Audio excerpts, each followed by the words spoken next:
I have recording in progress. अगर कभी recording मैं नहीं कर पाता हूँ और स्टार्ट कर दिया, तो याद रखना, यू हैव टू इन्फॉर्म, है ना, कि सर और मैम आप रिकॉर्डिंग ऑन कर लीजिए। मुझे जनरली याद रहता है, बट रेयरली कभी ऐसा हो सकता है कि मैं रिकॉर्डिंग ऑन करना भूल जाऊँ। ठीक है।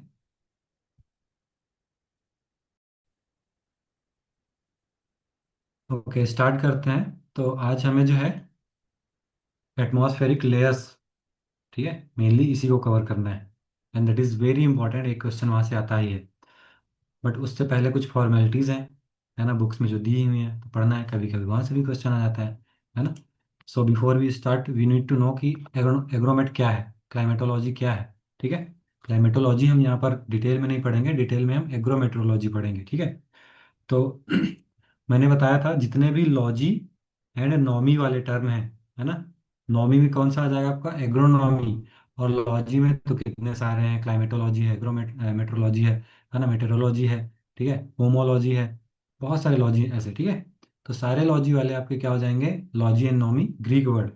तो ग्रीक वर्ड तो है क्लाइमेटोलॉजी, लेकिन ग्रीक वर्ड में कौन सा है, क्लीमा। क्लीमा वर्ड से लिया गया है, जिसका मीनिंग होता है slope of the earth. And लॉजिया means तो ऑलवेज स्टडी होता ही है। ठीक है ना। मैं अब किसी का एक्सेप्ट नहीं करूंगा। ये जो लेट ज्वाइन करते हो ना आप लोग, तो मैं पढ़ाते समय मैं नहीं चाहता कि मैं, है ना, ज्वाइन करने में अपना, एक्सेप्ट करने में जो है इनविटेशन टाइम वेस्ट करूँ। ठीक है। तो आप लोगों को ध्यान रखना चाहिए कि टाइम से ज्वाइन कर लें। यूजुअली 9 बजे अगर क्लास स्टार्ट होता है, फिर 7 बजे होता है, तो या तो 5 मिनट पहले लिंक आएगा, थोड़ा 5 मिनट लेट लिंक आएगा, ठीक है, लेकिन आएगा। तो उसी टाइम आपको ज्वाइन करना है, बात सीधी सी है। अब नहीं करूँगा मैं। ठीक है।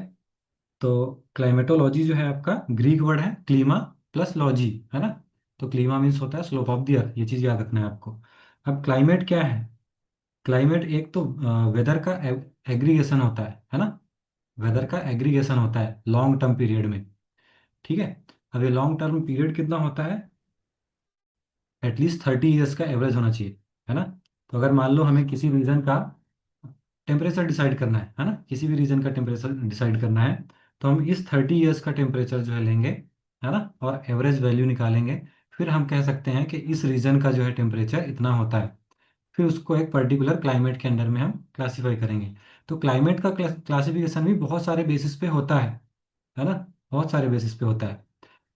तो जैसे टेम्परेट हो गया आपका, एक एक तो जो जनरली हम सभी पढ़ते हैं और जानते हैं, एक टेम्परेट क्लाइमेट होता है, एक सब ट्रॉपिकल होता है, एक ट्रॉपिकल होता है ना। तो ये सारे क्लाइमेट्स हैं। ठीक है। तो अब क्लाइमेट का यूज क्या है यहाँ पर एग्रोमेट में, है ना, क्योंकि एग्रोमेट में हम मेनली वेदर एलिमेंट्स के बारे में पढ़ते हैं। ठीक है, और मेनली वेदर के बारे में पढ़ते हैं, बट क्लाइमेट के बारे में उतना नहीं पढ़ते। क्योंकि सीधी सी बात है, वेदर ज़्यादा वरी करता है, वेदर का में वेरिएशन ज़्यादा होता है, क्लाइमेट में वेरिएशन नहीं होता, बहुत कम वेरिएशन होता है। ठीक है। और बहुत टाइम लगता है वेरिएशन होने में। ऐसा नहीं है कि एक सीजन में कोई रीजन जो है टेम्परेट है, अगले सीजन में ट्रॉपिकल हो जाएगा, अगले फिर उसके नेक्स्ट सीजन में सब ट्रॉपिकल हो जाएगा। ठीक है। तो ऐसा नहीं होता, वो टेम्परेट है तो टेम्परेट ही रहेगा वो पर्टिकुलर रीजन, है ना।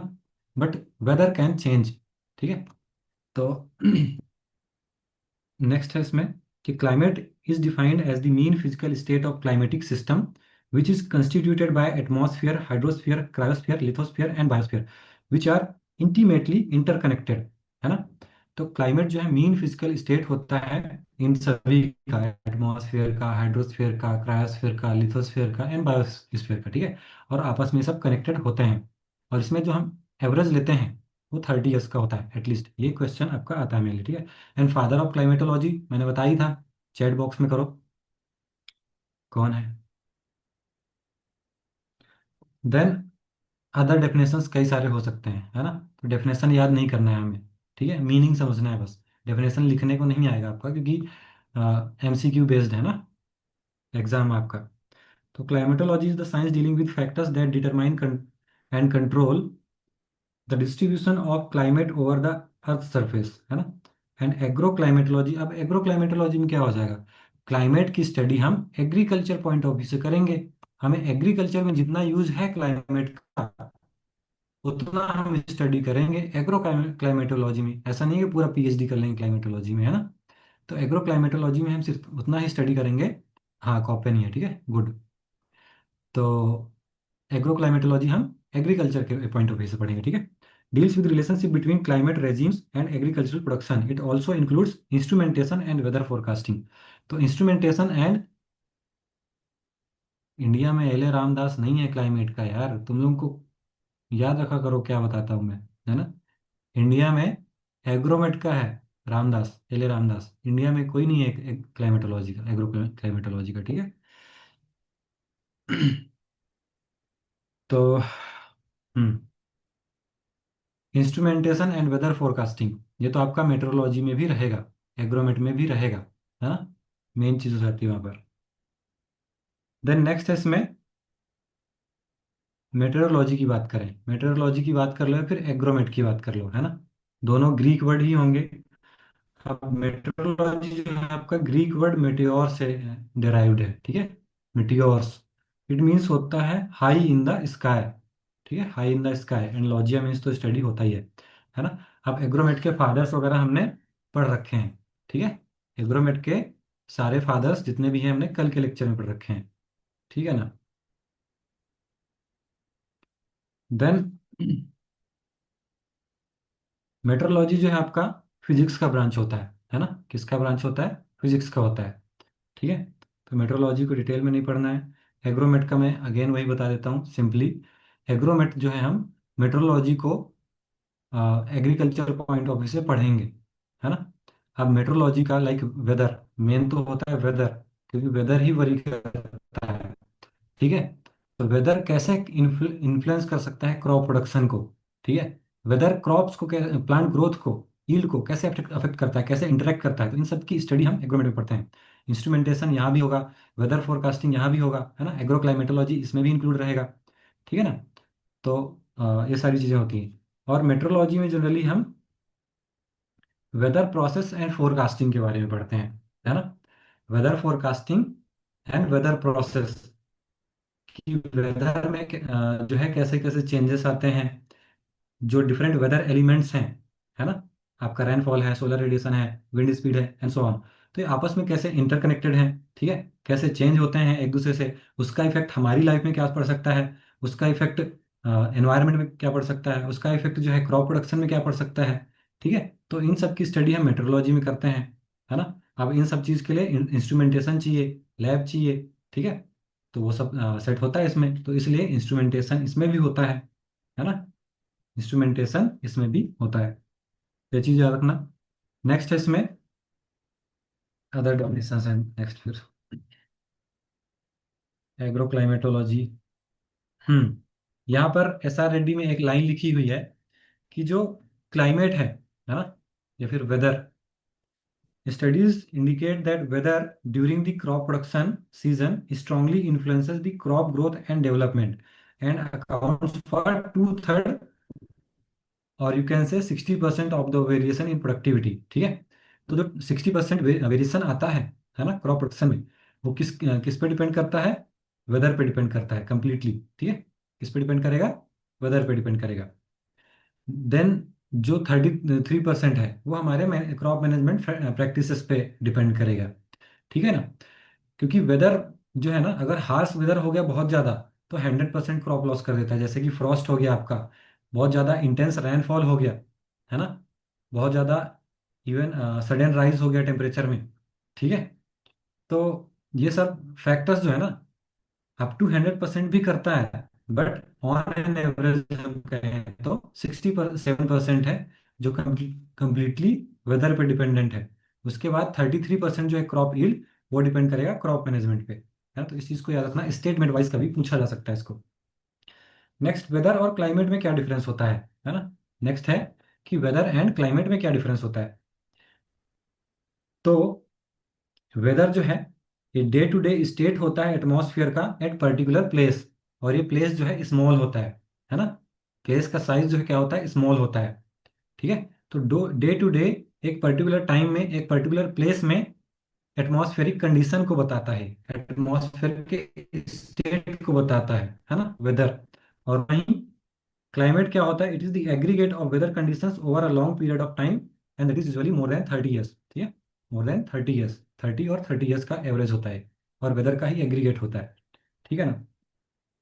देन अगर हम एरिया की बात करें तो वेदर में सीधी सी बात है, स्मॉल होगा, टाइम भी स्मॉल होगा, क्लाइमेट में टाइम भी ज़्यादा होगा और एरिया भी लार्ज होगा। Then it refers to the specific instant of time and place. Then climate refers to large region and for a long period of time, ये भी बता दिया मैंने।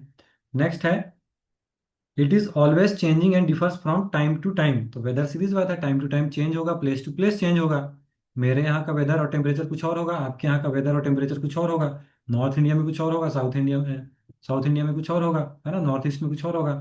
ठीक है? तो वेदर कभी एक जैसा नहीं रह सकता। बट क्लाइमेट एक पर्टिकुलर लार्ज रीजन का होता है ना। साउथ इंडिया का ट्रॉपिकल है जनरली, सेंट्रल इंडिया का जो है mostly, central to north India का मोस्टली क्या है आपका, सब ट्रॉपिकल है। ठीक है? टेम्परेट है फिर कुछ आपका जो हिली रीजन्स है ना, हिली रीजन्स में टेम्परेट हो जाता है वो। ठीक है? तो दैट इज क्लाइमेट।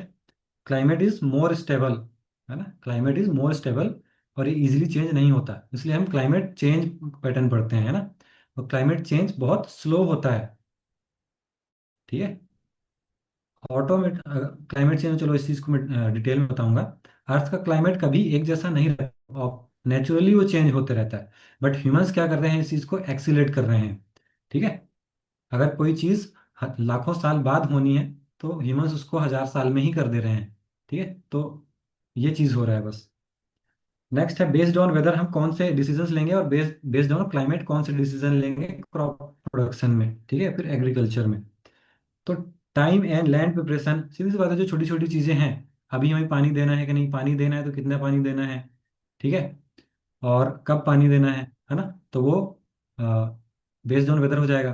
ठीक है? सोइंग कब करनी है, हार्वेस्टिंग कब करनी है, तो वेदर को देख कर क्या करेंगे। अगर बारिश होने वाली होगी तो सोइंग नहीं करेंगे, है ना, मतलब बारिश होने वाली होगी तो जल्दी कर देंगे। ठीक है? फिर बहुत ज़्यादा बारिश होने वाली होगी तो नहीं करेंगे, नहीं तो सीड्स जो है खराब हो जाएंगे। थोड़ी बहुत बारिश होने वाली होगी तो अच्छा है, सीड्स जो है सोइंग कर दो, थोड़ी बहुत बारिश में फिर जर्मिनेशन अच्छा हो जाएगा। ठीक है? तो time of sowing, land preparation, planting date, intercultural operation आपको करना है कि नहीं, ये सारी चीज़ें, छोटी छोटी जो चीज़ें हैं, ये सब आप बेस्ड ऑन वेदर करेंगे, है ना। इसमें ये भी चीज़ याद रखना, कंटिजेंट राउट मैनेजमेंट, है ना, ये भी आपका बेस्ड ऑन वेदर में आएगा, है ना। But drought proneness of the region, ये रीजन एक्चुअली ये गलत हो गया, रीजन ये वाला होना था ना। ठीक है? तो drought proneness of the region हम किसके बेसिस पे करेंगे, क्लाइमेट के बेसिस पे। ठीक है? कौन सा रीजन ड्राउट के लिए कितना प्रॉन है ना, मतलब किसी रीजन में ड्राउट कितना आ सकता है कि नहीं आ सकता है ना, occurrence का क्या फ्रिक्वेंसी वहां पर, तो वो क्लाइमेट बताएगा। हम पूरा हिस्ट्री निकालेंगे कब कब आया है, उसके हिसाब से हम एक प्रिडिक्शन लगा सकते हैं, तो क्लाइमेट के बेसिस पे होगा। लेकिन कंटिजेंट ड्राउट आ गया, ठीक है, ड्राउट आ गया तो उसको मैनेज कैसे करेंगे, तो सीधी सी बात है, वेदर के बेसिस पे होगा, है ना। Then amount and time of irrigation, ये आपका बेस्ड ऑन वेदर होगा। ठीक है? प्लांट प्रोटेक्शन मेजर्स हो गए, होगा, ये भी बेस्ड ऑन वेदर होगा। ठीक है? देन बेस्ड ऑन क्लाइमेट में आ जाओ, जो बड़े डिसीजंस होंगे, कौन सा क्रॉप लेना है, कौन सा क्रॉप का कल्टीवार लेना है। कल्टीवार क्यों डिपेंड करेगा, अगर बहुत ज़्यादा बारिश होती होगी जिस रीजन में, तो हम वाटर लॉगिंग को टॉलरेट कर पाए, वैसा क्रॉप लेंगे, है ना। ड्राउट होता होगा तो सेम क्रॉप का ड्राउट टॉलरेंट वेराइटी लेंगे, है ना। तो that is the thing, based on climate हम चॉइस ऑफ फार्मिंग, है ना, चॉइस ऑफ कल्टीवार ये करेंगे। इसके बाद फार्म इक्विपमेंट कौन सा होगा, ये भी डिसाइड करेगा कौन सा, क्लाइमेट नॉट वेदर, है ना। क्योंकि बारिश ज़्यादा होगी तो आप सपोज पडलर लेंगे, है ना। अगर आपके यहाँ बहुत ज़्यादा हार्ड है सॉइल, क्योंकि बारिश नहीं होती, मॉइस्चर कम है, तो आप जो है ज़्यादा एचपी के ट्रैक्टर लेंगे, है ना। तो ये सब फार्म इम्प्लीमेंट्स भी आपका इक्विपमेंट क्लाइमेट के बेसिस पे डिसाइड होगा, है ना। Then choice of irrigation, irrigation का चॉइस आप इरिगेशन कैसा देंगे, फ्लड इरिगेशन, अगर बारिश बहुत ज़्यादा होगी सीधी सी बात है तो आप फ्लड इरिगेशन दे देंगे, है ना, इरिगेशन देने की जरूरत है नहीं। ठीक है? बट बारिश कम होगी तो फिर आप ड्रिप इरिगेशन दे देंगे। ठीक है? तो चॉइस ऑफ इरिगेशन मेथड एक प्रकार से कहें तो बेस्ड ऑन क्लाइमेट होगा, है ना। देन है indication of harvest time, indication of harvest time means harvesting time कितना जल्दी आ सकता है, ये आपका क्लाइमेट डिसाइड करेगा। जैसे टेम्परेट में यूएसए में जो है 9 से 10 महीने लगते हैं वीट को ग्रो होके, मतलब सोइंग से हार्वेस्टिंग तक का। ठीक है, मतलब 2 to 3 सीजन्स ऑलमोस्ट ले जाता है वो। बट इंडिया में एक सीजन में हो जा रहा है, 5 मंथ्स में, मतलब बिलो 6 मंथ्स में हो जा रहा है वीट। ठीक है, तो हार्वेस्टिंग टाइम का इंडिकेशन भी क्लाइमेट ही देता है। ठीक है, तो इस चीज़ को याद रखना। ये छोटी छोटी चीजें हैं ना, इसको इसलिए डिटेल में समझा रहा हूँ। आने के चांसेस कम होते हैं, लेकिन आता है तो बच्चा कंफ्यूज हो जाता है। ठीक है, तो इसलिए मैं कॉन्सेप्ट के थ्रू समझा दे रहा हूँ ताकि आप लोगों को याद रहे हो।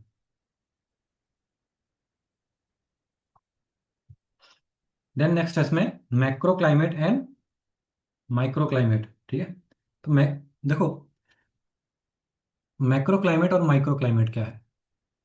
क्रॉप, मान लो कोई ट्री है ना। ट्री के नीचे का क्लाइमेट अलग होता है, और ट्री के जैसे आप मतलब ट्री का जो कैनोपी है उसके नीचे से दूर जाएंगे तो आपको एटमॉस्फेयर अलग मिलेगा, है ना। इट मीन्स क्रॉप, जो प्लांट है, ट्री है, उसने अपने नीचे, ठीक है ना, अपने नीचे जो है कैनोपी के नीचे एक अलग माइक्रो एनवायरनमेंट जो है क्रिएट कर लिया है ना, उसी को माइक्रो क्लाइमेट कहते हैं। ठीक है, मान लो भरी धूप में आप एक पेड़ के नीचे बैठे हैं, ठंडक मिलेगा आपको। लेकिन उस पेड़ से थोड़ा दूर जाएंगे तो गर्मी जितना ओवरऑल एटमॉस्फेयर में है उतना ही गर्मी आपको फील होगा। ठीक है, तो प्लांट ने एक माइक्रो क्लाइमेट या फिर माइक्रो एनवायरनमेंट क्रिएट किया ना, तो उसी को हम क्या बोलते हैं, माइक्रो क्लाइमेट, जो प्लांट कैनोपी के नीचे होता है। और एबव जो प्लांट कैनोपी के होता है एटमॉस्फेयर, हाँ, उसे हम क्या बोलते हैं, माइक्रो क्लाइमेट बोलते हैं। ठीक है, अबाउट द प्लांट कैनोपी उसको हम माइक्रो मैक्रो क्लाइमेट बोलेंगे। ठीक है, और बिलो माइक्रो क्लाइमेट। ठीक है ना, आई होप ये समझ में आ गया होगा। अब जनरली एक एवरेज वैल्यू दे दिया जाता है हाइट का, दैट इज 1.25 मीटर, है ना। तो 1.25 मीटर जो है ये रखते हैं, बट सीधी सी बात है, सब सारे क्रॉप्स एंड ट्रीज का तो होता है ना हाइट, ये एवरेज मतलब वैल्यू है, याद रख सकते हो एग्जाम में आएगा तो 1.25 ही लगाना। ठीक है, अब आपका जो मैक्रो क्लाइमेट है, मैक्रो क्लाइमेट किस किस चीज़ों को जो है इंक्लूड करता है, तो that is regional and global climate. ठीक है, तो मैक्रो क्लाइमेट के अंदर में क्या आते हैं, रीजनल एंड ग्लोबल क्लाइमेट दोनों आता है ना। इसके बाद है micro climate, surface of earth and its vegetation significantly modifies the large scale climate giving rise to a local or microclimate in which crops are grown. The term microclimate refers not only to the climatic factors in the air layers near the ground but also the to those beneath the soil surface. तो इसमें एक चीज और याद रखना है ना, कि ये क्रॉप कैनोपी के बिलो बस का एनवायरनमेंट नहीं है ना, ये क्लाइमेट नहीं है, ये जो रूट है ना, रूट जहां तक एयर पेनिट्रेट कर पा रहा है सॉइल सरफेस का, वो वाला क्लाइमेट भी माइक्रो क्लाइमेट में आएगा। तो कभी स्टेटमेंट में आता है तो कंफ्यूज मत होना इस चीज को। ठीक है, in other words climatic conditions within a plant canopy constitute micro climate. ठीक है, ये हो गया माइक्रो एंड माइक्रो। नेक्स्ट है micro climate deals with pertinent temperature, ये सब environment in the zone line between the highest limit the plants.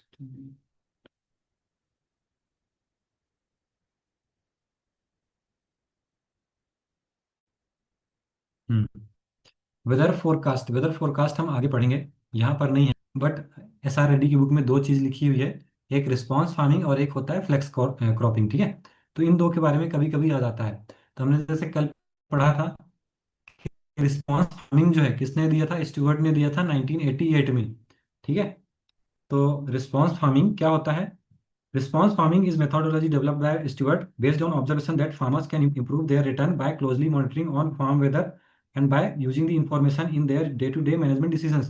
तो actually ये व्हाट इफ अप्रोच पे काम करता है। इट मींस हम वेदर को क्लोजली मॉनिटर करेंगे, है ना, और मान लो बारिश होने वाली है तब हम क्या डिसीजन लेंगे, ड्राउट आने वाला है तो क्या डिसीजन लेंगे, है ना।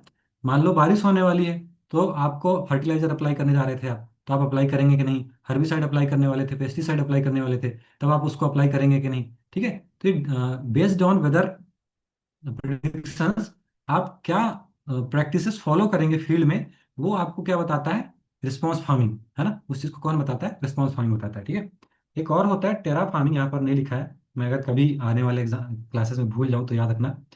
टेरा फार्मिंग क्या होता है, हम मार्स लाइक एनवायरनमेंट बनाते हैं अर्थ में, ठीक है, और उसमें कल्टीवेशन करते हैं, ठीक है।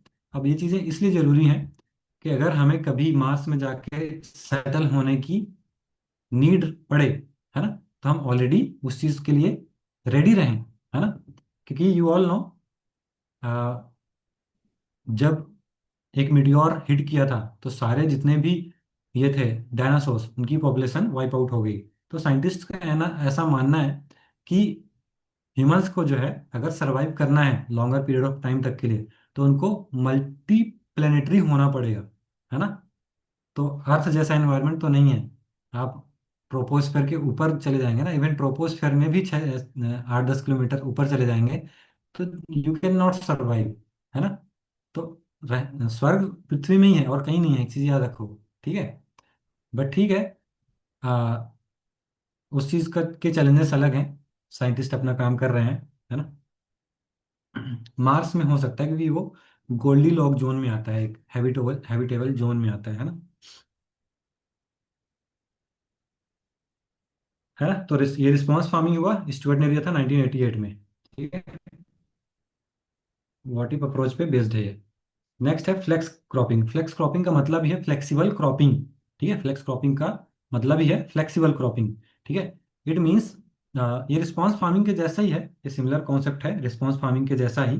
बट इसमें क्या करते हैं हम कि सॉइल मॉइस्चर को सेव करने के लिए, है ना, हम अल्टरनेट ईयर्स में क्रॉप लेते हैं, ठीक है। या फिर दो 2 साल क्रॉप लिया और तीसरे साल हमने फैलो छोड़ दिया, just to conserve the moisture, है ना।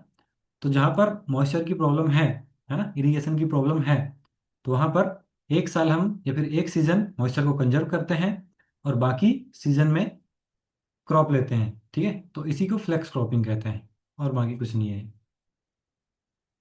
ये जनरली जो कैनेडियन पेरीज होता है वहाँ पर यूज़ किया जाता है, ठीक है। पेरीज मीन्स ग्रास लैंड्स होती हैं ना, उनको अलग अलग कंट्रीज में, जैसे शायद सवाना बोलते हैं यहाँ पर अफ्रीका में। ग्रास लैंड एक याद काम रखना, एसआरएफ में नेट में मिल जाएगा आप लोगों को कि किस कंट्री में किस ग्रास लैंड का नाम क्या है, ठीक है। एक आध बार क्वेश्चन आया है उससे, तो पढ़ लेना अगर मैं कभी भूल जाऊँ तो। बाकी पीवाईक्यू सॉल्व करवाएंगे तो उसमें तो बताएं, आएगा तो करवा ही देंगे, बता ही देंगे बाकी का भी, ठीक है। देन नेक्स्ट है वेदर एलिमेंट्स, ठीक है। तो वेदर एलिमेंट्स देखो बहुत सारे हो सकते हैं, बट मेनली 7 हैं जो बहुत ज़्यादा इंपॉर्टेंट है crop production point of view से, एग्रीकल्चर पॉइंट ऑफ व्यू से, ठीक है। तो उसमें पहला है टेम्परेचर, है ना, solar radiation, atmospheric humidity, clouds, atmospheric pressure, wind and precipitation. अब पूरे मेट्रोलॉजी में ना ऑलमोस्ट हम इसी को पढ़ेंगे। फॉर एग्जांपल टेम्परेचर क्या होता है, कैसे अफेक्ट होता है, इसको मेजर करने के लिए इंस्ट्रूमेंट्स क्या हैं, है ना, सारी चीज़ें। तो मेनली यही है, सारे इन 7 जो कंपोनेंट्स हैं ना एटमॉस्फेयर के, वेदर एलिमेंट्स, इसी को पढ़ना है पूरे मेट्रोलॉजी में। इसके बाद factors controlling weather and climate, ठीक है। तो ऐसे कौन से फैक्टर्स हैं जो वेदर एंड क्लाइमेट को कंट्रोल करते हैं। एक चीज याद रखना, लेटीट्यूड है बट लॉन्जिट्यूड नहीं है ना। लेटीट्यूड है बट लॉन्जिट्यूड अफेक्ट नहीं करता है वेदर एंड क्लाइमेट को। क्यों नहीं करता है? लेटीट्यूड जो है ना, हॉरिजॉन्टल लाइंस होती है ना, हॉरिजॉन्टल इमेजिनरी लाइंस, और वर्टिकल लाइंस क्या होती हैं आपकी, अ, ये लॉन्जिट्यूड्स, ठीक है।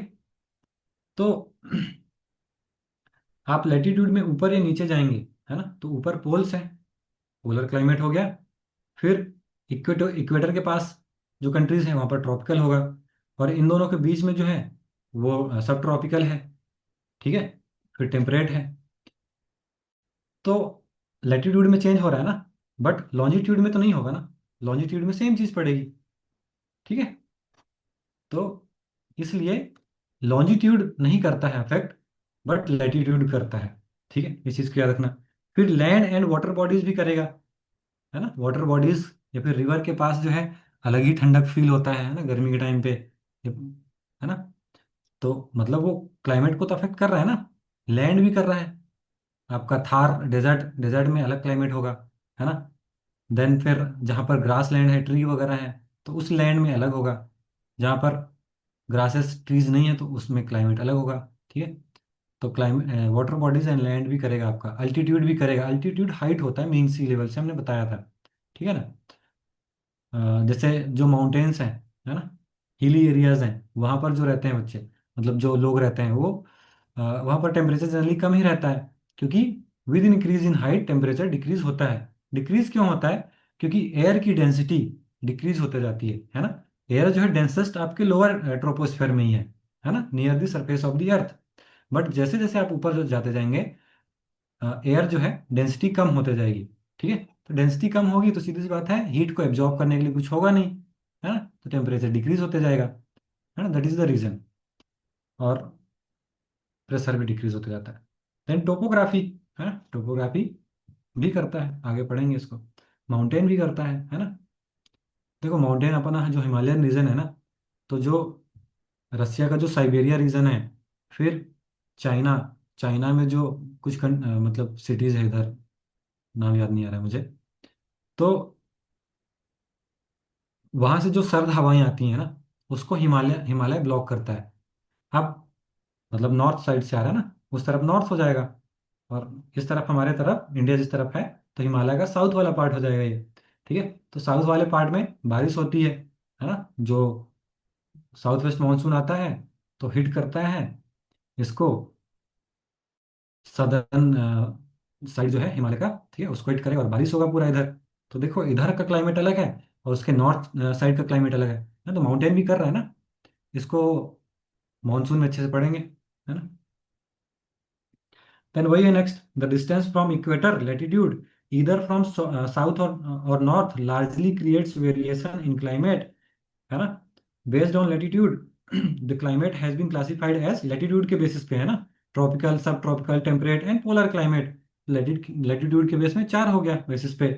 Then the height from the mean sea level और अल्टीट्यूड और elevation adds to the variation in climate, है ना। तो हाइट जो ये भी वेरिएशन करता है, मैंने बताया था ऊपर, इसको आगे पढ़ेंगे। Next, temperature and pressure decreases with increasing height from the mean sea level, है ना। तो टेम्परेचर और प्रेशर दोनों डिक्रीज होता है with increase in height from the mean sea level, ये चीज याद रखना।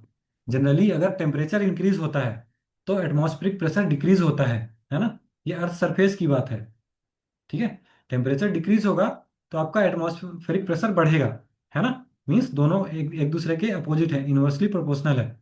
ठीक है, अगर टेम्परेचर इंक्रीज हो रहा है तो एटमॉस्फेरिक प्रेशर डिक्रीज होगा, क्योंकि एयर एक्सपांड हो जाता है ना। टेम्परेचर जिस किसी भी चीज़ का बढ़ेगा तो एयर एक्सपांड होगा, और एयर एक्सपांड होगा तो सीधी सी बात है एयर मॉलिक्यूल्स कम होते जाएंगे।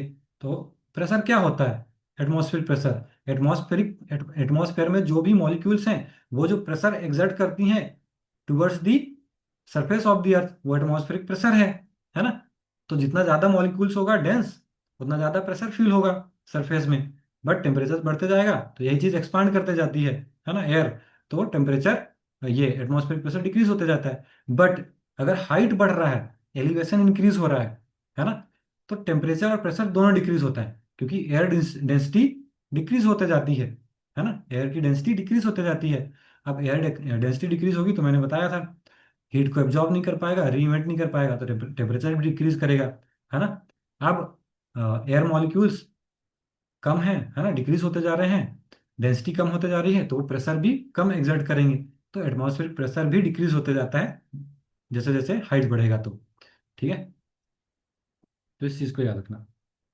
नेक्स्ट है इसमें, based on altitude the climate is described as mountainous valley plateau climates, है ना, तो दो टाइप के हैं बेस्ड ऑन अल्टीट्यूड। ठीक है, then nearness to the large bodies of water also causes variation in climate, है ना, ये तो बताया था मैंने। Then the climates are referred to as continental and maritime. ठीक है, देन कॉन्टिनेंटल मीन जो आपका लैंड होता है, मैरीटाइम जो आपका ये ओशियन वगैरह में होता है ना। तो ये दो टाइप के क्लाइमेट हो गए। वेदर एलिमेंट्स आर डिस्कस, आगे इसको डिस्कस करेंगे हम, है ना। Then agrometeorology, observatory. ऑब्जर्वेटरी की बात करें अगर हम, तो अगर आप लोगों ने प्रैक्टिकल में देखा हो, तो इसका जो आइडियल साइज होता है ना, एग्रोमेट्रोलॉजिकल ऑब्जर्वेटरी क्या होता है, सबसे पहली बात तो ये है ना। तो ये एक प्लेस होता है जहां पर सारे इंपॉर्टेंट इंस्ट्रूमेंट्स जो वेदर एलिमेंट्स को मेजर करते हैं वो एक जगह इकट्ठे रहते हैं। अब किस ऑर्डर में रहेंगे, किस डायरेक्शन में रहेंगे, ये सब आगे पढ़ेंगे हम, है ना। तो आइडियल साइज जो होता है एग्रोमेट्रोलॉजिकल ऑब्जर्वेटरी का, वो होता है 60 metre north north to south into 40 metre east to west, है ना, ये साइज याद रखना। इसके बाद जितने भी एग्रोमेट ऑब्जर्वेटरीज हैं, है ना, वो कॉमनली जो है सेट कहाँ किए जाते हैं, एग्रीकल्चर यूनिवर्सिटीज में। और इसका टेक्निकल गाइडेंस कौन प्रोवाइड कराता है, आईएमडी पुणे। ठीक है। देखो पहले पुणे में था, तो बिल्डिंग आज भी है वहां पर, हेडक्वार्टर भले शिफ्ट हो गया है ना, बट फंक्शनल मतलब फंक्शन वो भी करता है, एज ए हेडक्वार्टर नहीं, बट काम करता है वो भी, ठीक है, एज ए सब सेंटर कह सकते हो, है ना। तो टेक्निकल गाइडेंस वगैरह आईएमडी पुणे देता है ना। और मोस्टली जो ये एग्रोमेट ऑब्जर्वेटरीज हैं एसएयूज में ही सेट किए जाते हैं, कुछ केवीकेज में भी किए जाते हैं, ठीक है।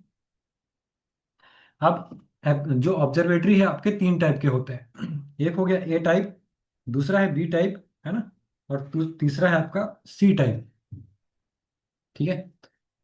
तो ए टाइप जो है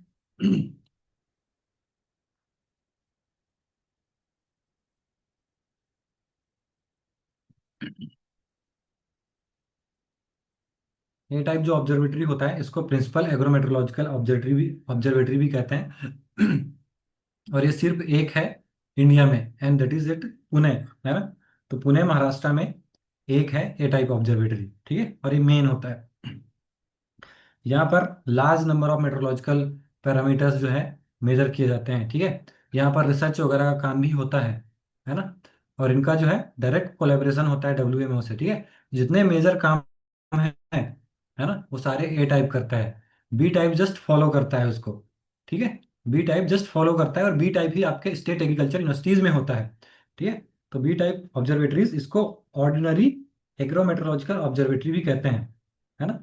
इसमें कुछ बी टाइप जो ऑब्जर्वेटरी है उसमें कुछ लिस्ट है कि कौन से इसेंशियल इंस्ट्रूमेंट्स है, कौन से नॉन इसेंशियल मतलब ऑप्शनल है, ठीक है।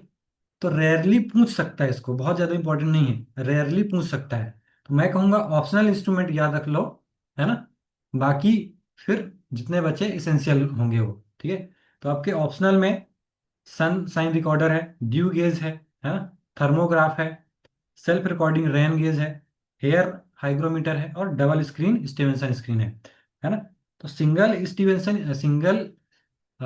विंडो स्टीवेंसन स्क्रीन इसेंशियल है, बट डबल नॉन इसेंशियल है, मीन्स ऑप्शनल है, ठीक है।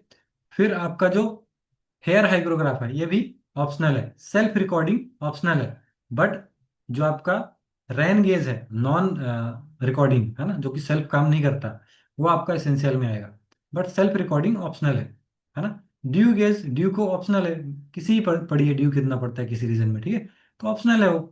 सनसाइन रिकॉर्ड का भी देखते हो कितना सनसाइन आया डे में, है ना, तो आपके लिए ऑप्शनल ही हुआ, ठीक है।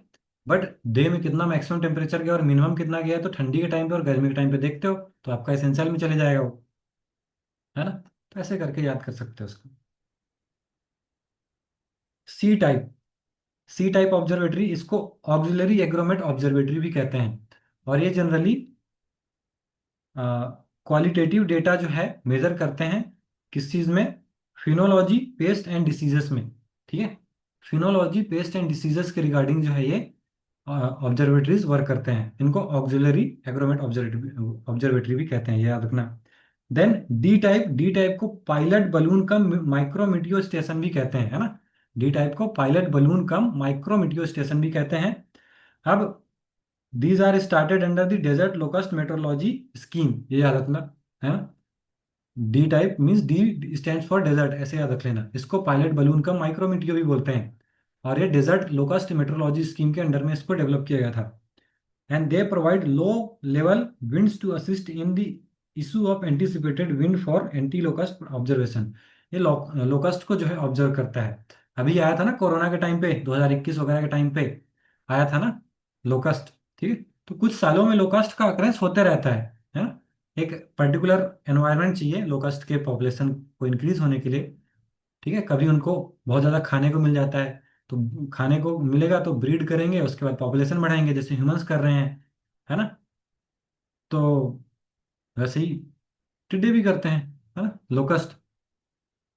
तो इस चीज़ को याद रखना। देन नेक्स्ट है, जनरली ये ईरान पाकिस्तान होके राजस्थान ऐसे आता है ना, सेंट्रल इंडिया तक। मेरे इधर भी आया था बट कम आया था उस टाइम पे। देन ई टाइप है, E stand for ET, evaporation, है ना। तो ई टाइप क्या मेजर करते हैं, इवेपोरेशन मेजर करते हैं, ठीक है, यूजिंग बाय यूजिंग लाइसीमीटर्स। तो ये याद रखना। 5 टाइम के पढ़े हमने, A B C D E, है ना। D for desert, E for evaporation, C जो है आपका ये डिसीजेस थे, डिसीज पेस्ट एंड फिनोलॉजी इन सब का, है ना। बी टाइप का आपका इसमें था ऑर्डिनरी, और वो कहाँ पर था, एसआईयूज में था। ये कहाँ पर था आपका, मेन है प्रिंसिपल वो, और एक ही है पुणे में, ठीक है। नेक्स्ट है, इंस्ट्रूमेंट के हाइट और डायमीटर से कभी कभी आ जाता है, ठीक है। तो इस चीज को भी याद रखना है आपको। तो माइक्रो क्लाइमेट जिसको एमसी पोस्ट शॉर्ट में कहते हैं, सबसे ज्यादा हाइट का होता है ना, 3.68 मीटर। इसके बाद 100 से याद रखना, SAW, है ना, 100। 100 मीन्स हो जाएगा सनसाइन रिकॉर्डर, एनीमोमीटर और विंड वेन, है ना। ये तीनों का हाइट एक ही है, 3.08 मीटर, या फिर you can say 308 centimetre.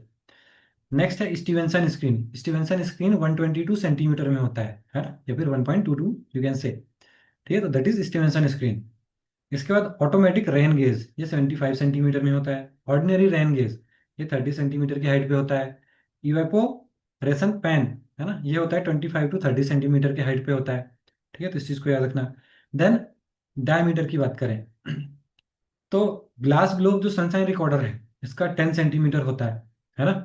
Funnel rim of self recording rain gauge, इसका 20.3 सेंटीमीटर होता है ना।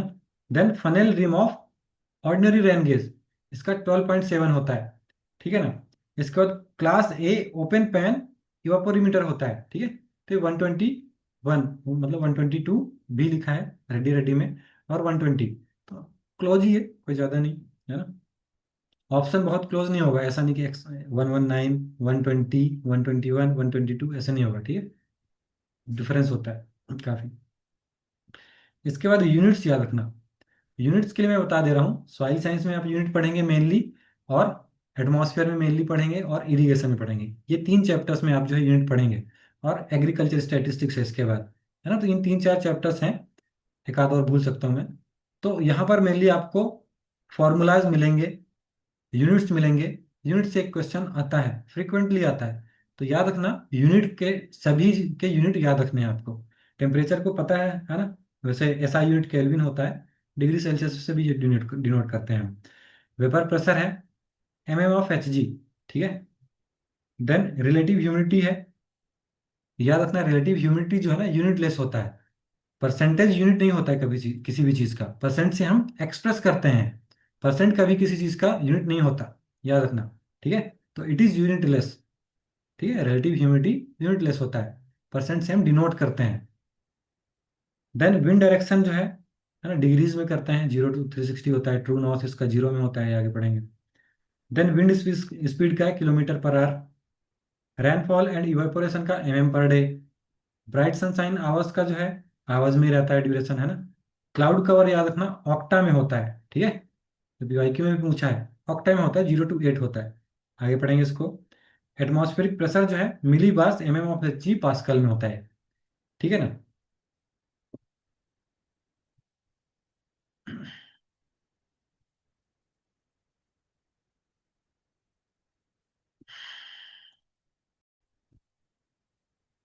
मैं एक चीज क्लियरली बता दे रहा हूँ आपको, बुक में जो चीज लिखी है ना, जो डेटा लिखा है, आपको वही याद रखना है, एग्रोनॉमी की बुक में, ठीक है।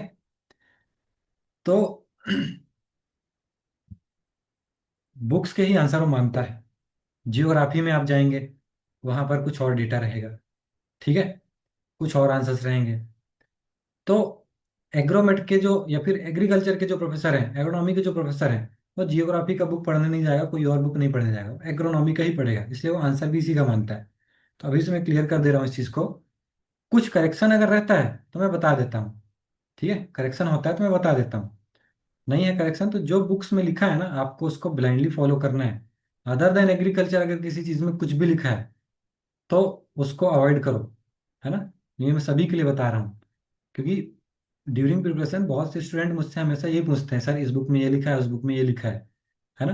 तो मैं जो बता रहा हूँ वो पढ़ना है, और जो बुक्स में लिखा है, जो अनरिलेटेड है एग्रीकल्चर से, उन बुक्स पे फोकस नहीं करनी है। ठीक है। देन आइसोस, आइसोप्लेथ, है ना।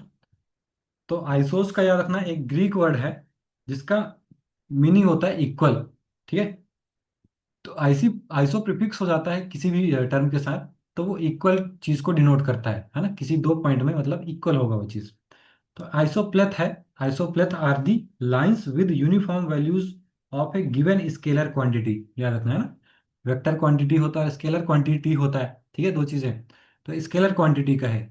तो याद रखना, isopleths are lines with uniform values of a given scalar quantity. तो कोई भी स्केलर क्वांटिटी, सपोज टेम्परेचर है आपका, तो किसी भी दो रीजन का या पॉइंट का टेम्परेचर सेम होगा तो उसे हम क्या बोलेंगे, आइसोथर्म बोलेंगे, है ना, आइसोथर्म। ठीक है। तो ऐसे ही डिफरेंट डिफरेंट इसके ये हैं आपके आइसोप्लेट्स, है ना, आइसोलाइंस डिफरेंट्स हैं। जैसे मेरे सिटी का और आपके सिटी का टेम्परेचर सेम हो सकता है, तो इसे हम क्या बोलेंगे, आइसोथर्म बोलेंगे। आपके सिटी में रेनफॉल सेम होगा, मेरे सिटी में रेनफॉल सेम होगा सेम अमाउंट में, तो सेम हाइट बोलेंगे, है ना, आइसो हाइट। तो ये होता है आइसो का मतलब यहाँ पर। ठीक है। तो आइसोप्लेथ जो है ना, आइसोप्लेथ में सारे आ जाएंगे, जितने भी स्केलर क्वांटिटीज हैं, पैरामीटर्स हैं, वो सारे आ जाएंगे। इसके अंडर में आइसो बार, आइसो हेल, ये सब आएंगे। तो आइसो बार, बार हमने क्या पढ़ा था, एटमॉस्फेरिक प्रेशर से रिलेटेड है वो, है ना। तो लाइंस ऑफ इक्वल प्रेशर और एटमॉस्फेरिक प्रेशर को हम क्या बोलेंगे, आइसो बार। कोई भी दो प्लेस है, कोई भी दो हाइट भी हो सकता है जहाँ का एटमॉस्फेरिक प्रेशर सेम है, उसे हम क्या बोलेंगे, आइसो बार बोलेंगे। देन है आइसो हेल्स। हेल का मैंने बताया था ना, हेल का मतलब सन से है। तो imaginary lines joining points of equal sunshine hours, ये क्या होगा आपका, आइसो हेल होगा। कोई भी दो पॉइंट जिसका सनसाइन आवर्स सेम होगा उसे हम आइसो हाइट बोलेंगे। सपोज जयपुर दिल्ली का टेम्परेचर, ये सनसाइन आवर्स सेम है, 8 आवर्स 8 आवर्स, तो उसे हम क्या बोलेंगे, आइसो हेल बोलेंगे। Then isohyets, a line drawn on a map connecting points with equal rainfall, है ना, तो इक्वल रेनफॉल होगा किसी भी दो पॉइंट में, उसे हम आइसो हाइट बोलेंगे। आइसोप्लेथ, है ना, a line of equal value of a given quantity.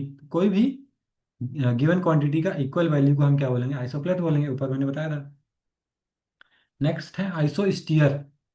तो ये इमेजिनरी लाइन होता है connecting points of contact moisture content, है ना। तो किसी भी पॉइंट का, किसी भी दो पॉइंट का, दो से ज्यादा हो सकता है, मॉइस्चर कंटेंट अगर सेम है तो उसे हम क्या बोलेंगे, आइसोस्टियर कहेंगे। ठीक है। सॉइल मॉइस्चर कंटेंट भी हो सकता है, एटमॉस्फेयर का मॉइस्चर कंटेंट भी हो सकता है। ठीक है।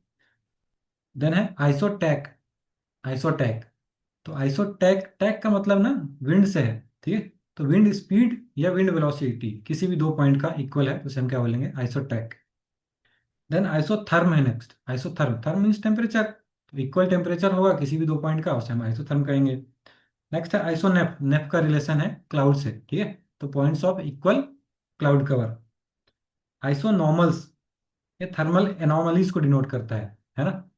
तो इसमें जनरली तुम, डिटेल में मैंने लिख दिया है नीचे से निकाल के, map lines connecting points that have the same anomaly, a deviation from a normal और average value specifically in temperature और प्रेशर। तो आइसोनॉर्मल्स क्या कहना चाह रहा है कि नॉर्मल, सतलज वाला रेनफॉल डेप्थ से है क्या, नहीं नहीं नहीं, रेनफॉल डेप्थ से नहीं है, जहां भी लिखा है वो गलत लिखा है, याद रखना। ठीक है।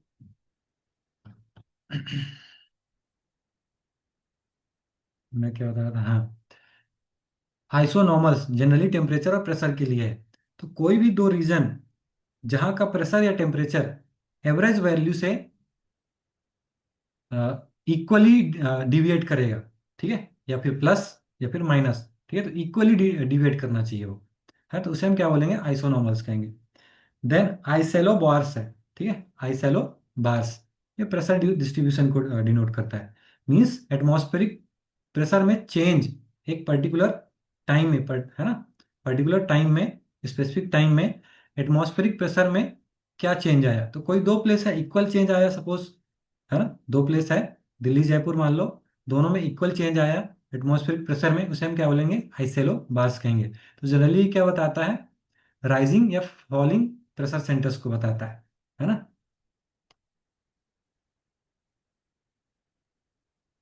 इसके बाद है थर्मो आइसोप्लेक्स, है ना, सॉइल टेम्परेचर, सॉइल टेम्परेचर को बताता है। लाइंस और also lines joining points of equal temperature at different times, है ना। तो डिफरेंट टाइम्स में इक्वल टेम्परेचर वाले पॉइंट्स को बताया गया है, ठीक है। और ये जनरली डाययूरनल और सीजनल वेरिएशन को मेजर करने के लिए बताया जाता है ना। ठीक है। देन है isochrones, lines joining all places और points where a phenomena occurs at the same time, है ना। तो ये सारे प्लेसेस को बताएगा ये, ठीक है। रेनफॉल सपोज कई जगह हो रहा है, बट इक्वल रेनफॉल या फिर इक्वल टाइम में, है ना, किन प्लेसेस में हो रहा है, किन किन प्लेसेस में हो रहा है। तो जितने भी प्लेसेस में होगा 10 20 हजार, वो सब आइसोक्रोन्स कहलाएंगे, ठीक है। इस चीज को याद रखना।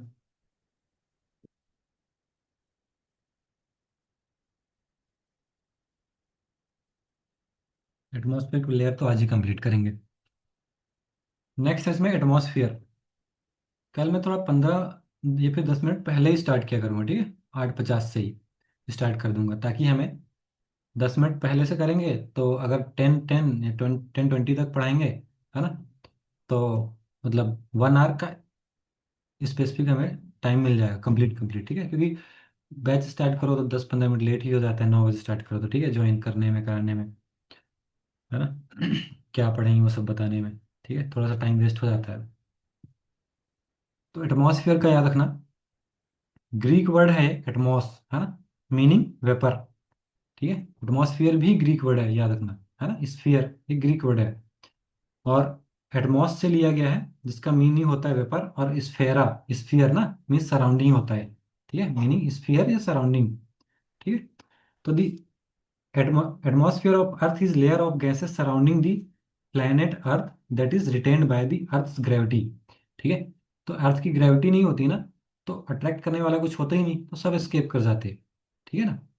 आप भी अगर स्पेस से बाहर चले गए, अर्थ की ग्रेविटी से बाहर चले गए आप, तो अर्थ में नहीं आ पाएंगे कभी, एटमॉस्फेयर में ही वहीं कहीं घूमते रहोगे आप, ठीक है ना।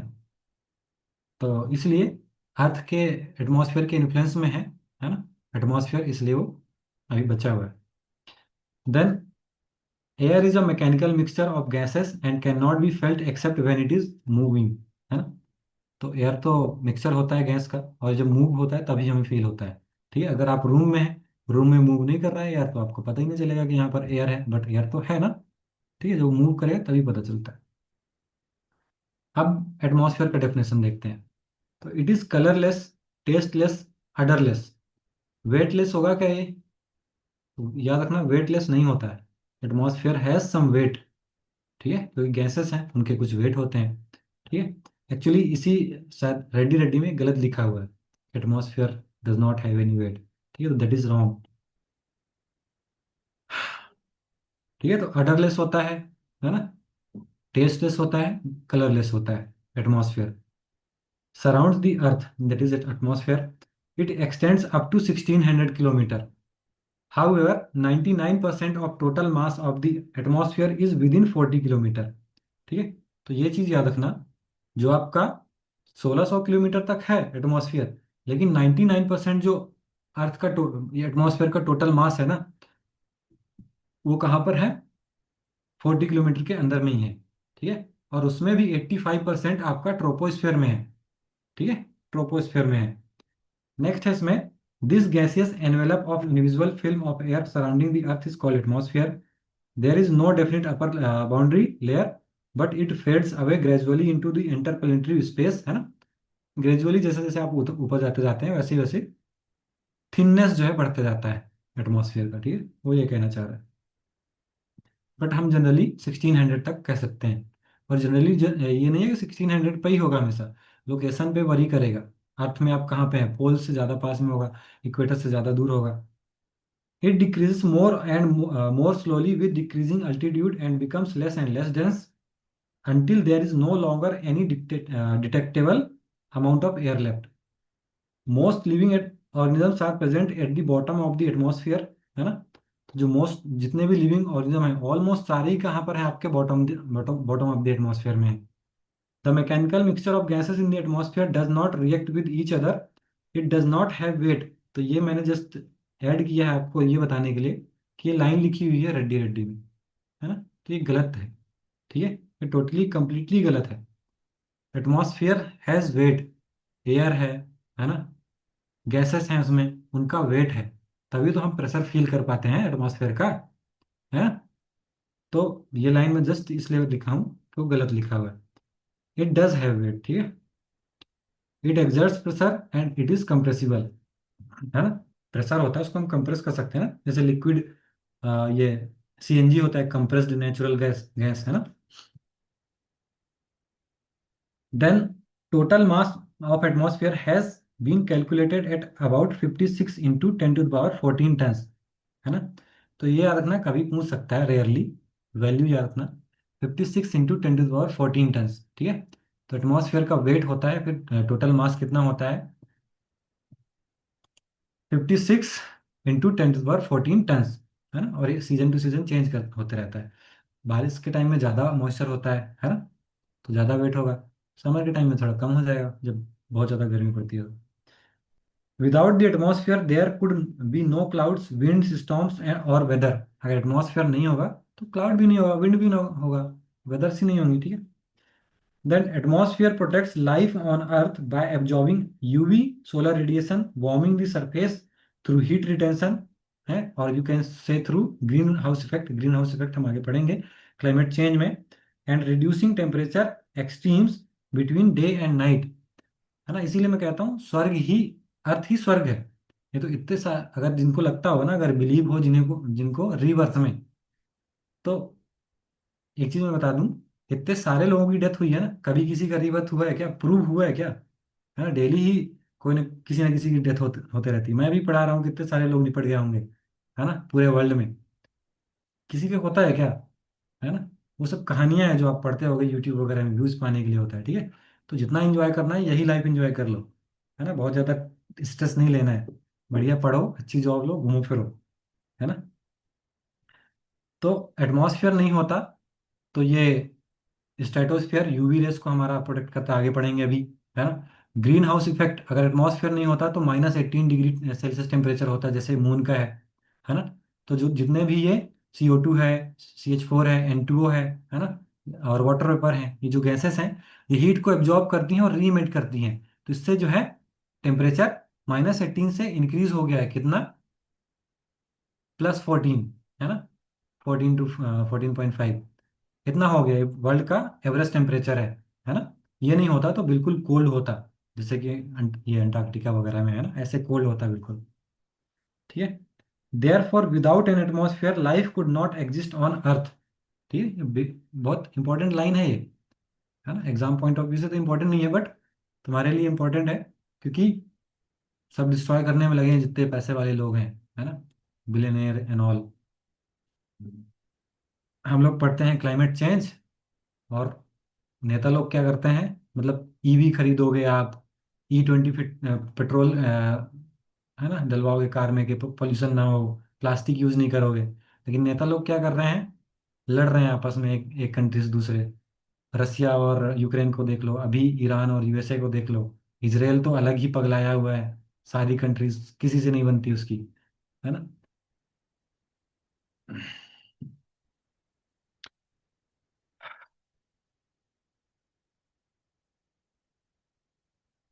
कॉम्पोजिशन पे आते हैं अब अर्थ का, ठीक है। तो अर्थ में जो है जनरली 3 रेल्म है ना। एक लिथोस्फीयर जो कि सॉलिड पार्ट हो गया, लैंड वगैरह। हाइड्रोस्फीयर जो कि वाटर वाला पार्ट हो गया। एंड एटमॉस्फेयर जो गैस वाला पार्ट है, ठीक है, गैसियस पार्ट हो गया। The gaseous realm extends over the earth surface to a height of about 600 kilometre, है ना। इसके बाद it consist of several gases and minute suspended liquid solid particles. Air is a mixture of several gases, we all know, जिसमें से 4 gases जो है main है और ज़्यादा क्वांटिटी में है। इसमें मैंने प्रेजेंट कंसंट्रेशन भी लिख रखा है।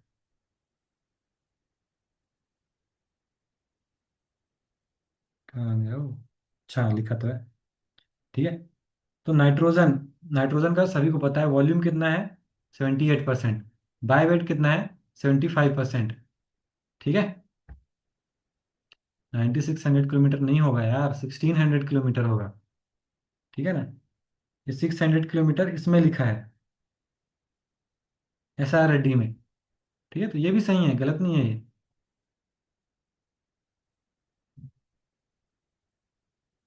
9600 कह सकते हो वैसे, कोई गलत नहीं है इसमें। लेकिन बहुत ज़्यादा जो है आपका वो एग्जोस्फियर हो जाता है वो, है ना, एग्जोस्फियर। 96 भी कह सकते हो, 10,000 भी लिखा है कहीं पे, सही बोल रहे हो तुम, ठीक है। बट आप डिटेक्ट नहीं कर सकते उस चीज़ को, है ना, वो इंटरप्लेनेटरी बाउंड्री हो गया फिर वो, है ना, बहुत बहुत बहुत थिन जो है डेंसिटी होता है फिर वहाँ एयर का, ठीक है। इसके बाद नेक्स्ट है, हाँ गैसेस का बता रहा था मैं, नाइट्रोजन 78%, बायोवेट 75%, ऑक्सीजन जो है आपका 20.9%, बायोवेट 23%, आर्गन जो है 0.93%, एंड बायोवेट 1.28%। CO2 जो है, करंट जो है, करंट में 422 ppm हो गया, परसेंट में 0.04%, ठीक है। और बायोवेट 0.06%। मीथेन का प्रेजेंट में कंसंट्रेशन है 1942 ppb है, याद रखना, पार्ट्स पर बिलियन है ना, बिलियन में। और नाइट्रस ऑक्साइड 338 ppb है ना, पार्ट्स पर बिलियन में है ये। इसके बाद नेक्स्ट है इसमें नाइट्रोजन, 78% है। नाइट्रोजन क्या क्या रोल है यहाँ पर, तो ये डाइल्यूट करता है ऑक्सीजन को, और जैसे ऑक्सीजन के प्रेजेंट में ही ना बर्निंग होता है, ठीक है, तो ये रैपिड बर्निंग को जो है अर्थ सरफेस में प्रिवेंट करता है ना, नाइट्रोजन ऑक्सीजन को डाइल्यूट करके। इसके वजह से जितने भी लिविंग थिंग्स हैं उनका नाइट्रोजन का सोर्स हो जाता है नाइट्रोजन, और अल्टीमेटली प्रोटीन, क्योंकि प्रोटीन तो नाइट्रोजन से ही बने होते हैं ना। Nitrogen can not be use directly from the air. The nitrogen cycle is nature's way of supplying the needed nitrogen for living things, ठीक है। तो इसको आप अच्छे से नाइट्रोजन साइकिल पढ़ना सॉइल में। ऑक्सीजन 21%, इसका क्या काम है, it is used by all living things essential for respiration and it is necessary for combustion of और बर्निंग, है ना। तो लिविंग थिंग्स के लिए इम्पोर्ट यूज होता है, रेस्पिरेशन में यूज होता है, और बर्निंग के लिए नेसेसरी है। Without oxygen you can not burn anything, है ना।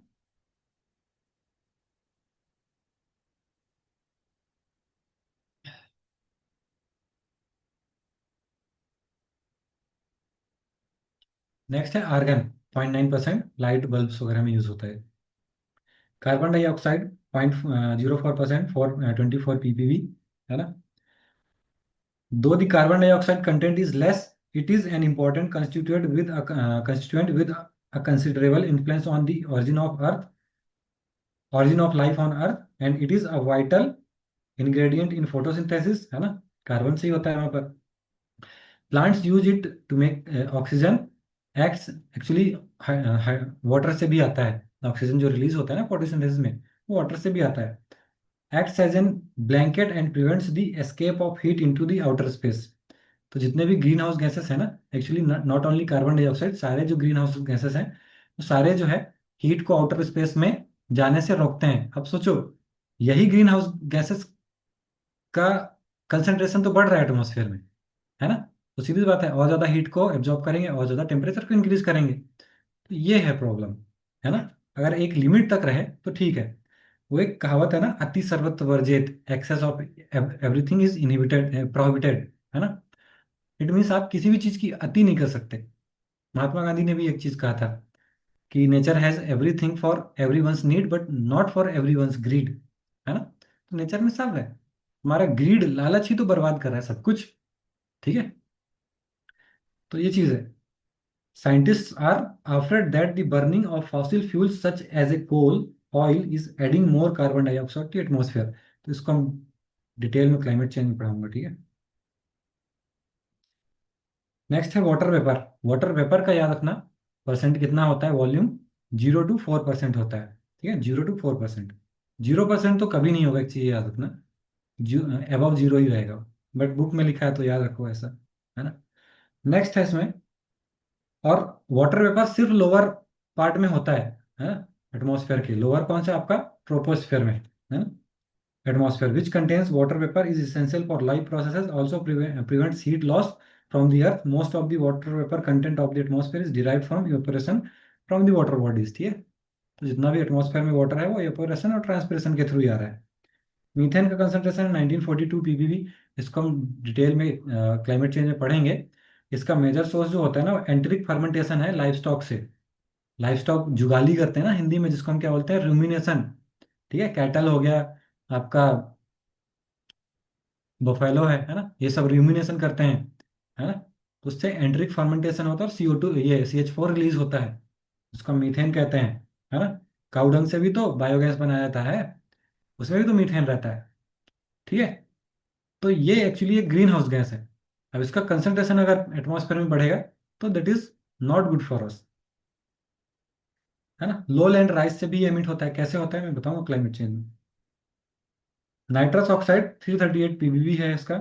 मेजर सोर्स इसका जितना भी नाइट्रोजनस फर्टिलाइजर हम यूज करते हैं ना, ये मेजर सोर्स है नाइट्रस ऑक्साइड का ग्लोबल वार्मिंग, मतलब ये ग्रीन हाउस गैस में, ठीक है, या फिर नाइट्रस ऑक्साइड के एमिशन में। देन ट्रेस गैसेस है, कुछ जीनॉन है, हीलियम, क्रिप्टॉन, नियॉन, ये बहुत कम मात्रा में पाए जाते हैं, बहुत कम क्वांटिटी में। देन नेक्स्ट है extent and structure of the atmosphere, ठीक है, extent and structure of the atmosphere.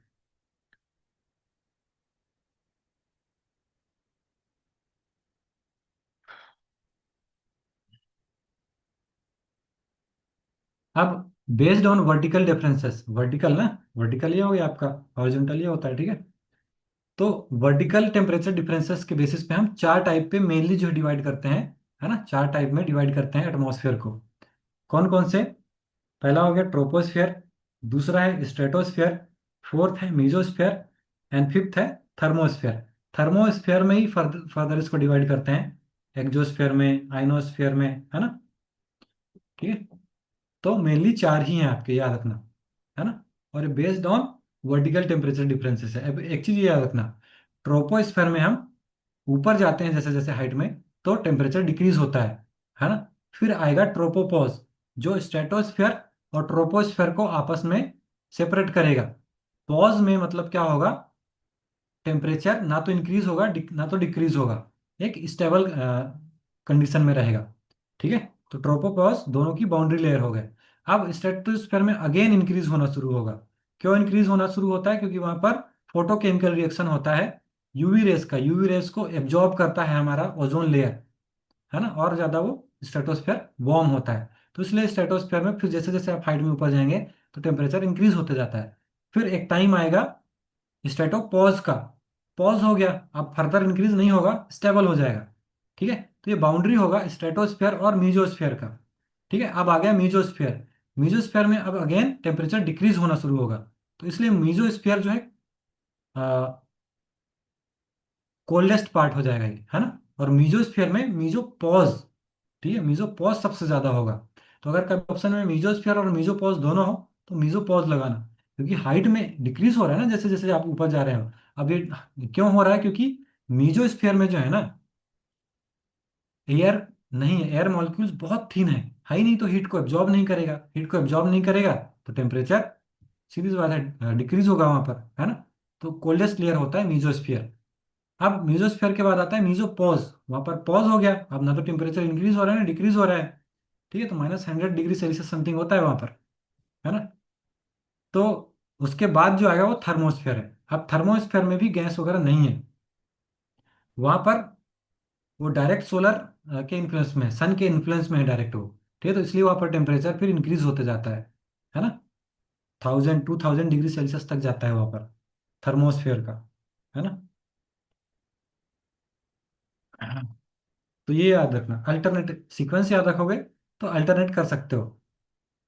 वो हाइट ट्रोपोस्फेयर में हाइट में ऊपर जाने से डिक्रीज होगा, फिर स्ट्रेटोस्फेयर में इंक्रीज होगा, फिर मीजोस्फेयर में डिक्रीज होगा, फिर थर्मोस्फेयर में इंक्रीज होगा, ठीक है ना। तो ये सीक्वेंस एक चीज तो याद रखना। हॉटेस्ट लेयर इज थर्मोस्फेयर, आगे बताता हूँ। ट्रोपोस्फेयर में आते हैं, ट्रोपोस्फेयर की हाइट कितनी है? तो ये 8 to 18 है ना। And it is the lower most layer of the atmosphere extending up to a height of 8 to 18 kilometre, है ना।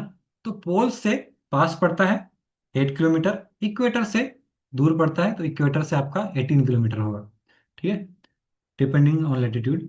It is thicker at the equator than at the poles, है ना। तो पोल्स में टेम्परेचर ज़्यादा होता है ना, तो एयर मॉलिक्यूल्स कम हो गया वहाँ पर, तो थिन होगा पोल्स में, थिक कहाँ होगा? इक्वेटर में होगा, ठीक है। The troposphere is the densest part of the atmosphere, 85% है एटमॉस्फेयर का मास ट्रोपोस्फेयर में, ठीक है। तो it is densest part troposphere. अब जितने भी आपके वेदर के फिनोमिना होते हैं ना, वो सब lower part of the troposphere में होता है ना। ट्रोपोस्फेयर को भी दो पार्ट में डिवाइड कर दो, एक अपर हो गया, एक लोअर हो गया। तो जितने भी वेदर से रिलेटेड फिनोमिना हो रही हैं वो सारे लोअर पार्ट में होगा, है ना। और 85% मास कहाँ पर है, सिर्फ आपके ट्रोपोस्फेयर में है। और 99% बिलो 40 किलोमीटर है। All weather phenomena like clouds, fog, dew, mist, rain, etc. occur in this layer. The outstanding characteristics of the troposphere is that the temperature decreases with an increase in latitude. तो मैंने बताया temperature decrease होगा जैसे जैसे आपका height बढ़ेगा, और atmospheric pressure भी डिक्रीज होगा। क्यों होगा, रीजन बता चुका मैं। Temperature at the boundary of the troposphere that is tropopause, है ना। ट्रोपोपॉज तो वहां पर टेम्परेचर कितना होता है, -60। और मीजोपॉज में कितना होता है, तो ये होता है -100, ठीक है, डिग्री सेल्सियस में। तो ये याद रखना। देन है tropopause is a thin layer of transition that separates the troposphere from the above lying stratosphere.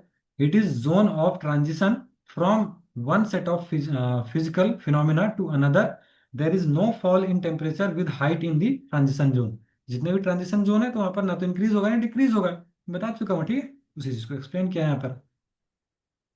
Next है इसमें बायोकेमिकल, जितने भी बायोकेमिकल रिएक्शंस है ना लाइफ से रिलेटेड, वो सारे आपके ट्रोपोस्फेयर में होंगे, क्योंकि लाइफ तो आपकी ट्रोपोस्फेयर में ही है ना।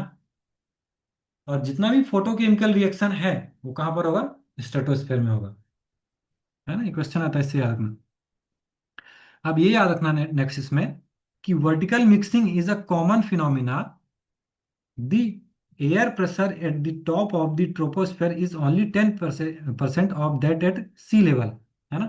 तो ये चीज ये याद रखना, वर्टिकल मिक्सिंग तो होता है ना। वर्टिकल मिक्सिंग होता है मतलब जो गैसेस है ना वो आपस में मिक्स होते रहते हैं, ठीक है, मिक्स होते रहते हैं। वो क्यों होते हैं विंड में बताऊंगा मैं। अब ये कहना चाह रहा है कि अगर अगर जो अर्थ सरफेस का, सी लेवल का एटमॉस्फेरिक प्रेशर 1 है, ठीक है, तो 0.1 एटमॉस्फेयर कहाँ होगा, टॉप ऑफ द एटमॉस्फेयर का होगा, ठीक है। इट मीन्स 1/10 का डिफरेंस आता है ना, 1/10 का, ठीक है। 10% होगा टॉप में और बॉटम में पूरा 100%, ठीक है। तो इस चीज का याद रखना। There is a thin buffer zone between troposphere, next is called tropopause, the contains impurities like this. Next है स्ट्रेटोस्फेयर, ठीक है, सेकेंड लेयर है ये। The stratosphere is a layer of atmosphere that lies above the tropopause, है ना, tropopause के above होगा।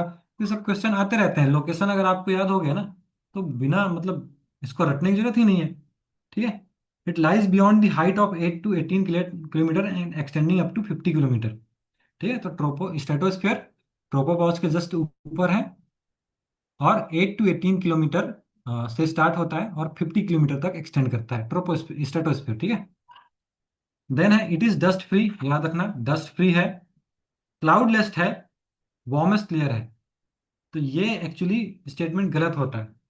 यहाँ पर आपको ज्यादा हीट फील होगा but it is not the warmest layer, हाँ, it is not the warmest layer. ये रेड्डी रेड्डी में गलत लिखा है आई थिंक, ठीक है। आप नासा की वेबसाइट चेक कर लो, हाँ, जितने भी वेबसाइट चेक करोगे सारे आपको थर्मोस्फेयर ही बोलेंगे। नाम ही उसका थर्मो है ना, थर्मो का मीनिंग क्या होता है, टेम्परेचर से होता है, ठीक है। थर्मो का मतलब टेम्परेचर से होता है, तो थर्मोस्फेयर जो है वार्मेस्ट लेयर है, ठीक है। और टेम्परेचर एक्चुअली आपको स्ट्रेटोस्फेयर से भी ज़्यादा ट्रोपोस्फेयर में देखने को मिल सकता है ना। स्ट्रेटोस्फेयर में टेम्परेचर ज़्यादा इतना भी नहीं होता है कि उसे हम वार्मेस्ट लेयर बोलें, बट पता नहीं क्यों लिख दिया है, कुछ रहते हैं मिस्टेक्स, रेड्डी रेड्डी सा रेड्डी में भी है। देन नेक्स्ट है इसमें कि इसमें जो एयर का फ्लो है वो मोस्टली हॉरिजॉन्टल होता है, इस चीज को याद रखना, हॉरिजॉन्टल होगा ना। तो इसलिए जो एरोप्लेन्स वगैरह ना, ठीक है, वो आपका लोअर पार्ट ऑफ स्ट्रेटोस्फेयर में ही मूव करता है ना, क्योंकि यहाँ पर एयर का फ्लो हॉरिजॉन्टल है और काम एयर होता है ना, बहुत ज़्यादा फ्लैक्चुएट नहीं करता। The thin ozone layer in upper stratosphere has a high concentration of ozone, a particular reactive form of oxygen. This layer is primarily responsible for absorbing the UV radiation from the sun The formation of this layer is a delicate matter since when oxygen is produced in the atmosphere, can an ozone layer form and prevent an intense flux of UV radiation from reaching the surface where it is quite hazardous to the evolution of Earth. इतनी लंबी line को मैं short में समझा देता हूँ। ये कहना चाह रहा है कि ऑक्सीजन का इवोल्यूशन सिर्फ अर्थ सरफेस में होता है थ्रू प्लांट्स और एल्गीज वगैरह हैं, ये सब ऑक्सीजन को को मतलब इवॉल्व करते हैं, रिलीज करते हैं। अब ये एटमॉस्फेयर में ऊपर जाता है, तो जब ये स्ट्रेटोस्फेयर में पड़ता है ना, स्ट्रेटोस्फेयर में, तो ऑक्सीजन जो है स्प्लिट हो जाता है यूवी रेस के एक्शन से सिंगल ऑक्सीजन में, है ना।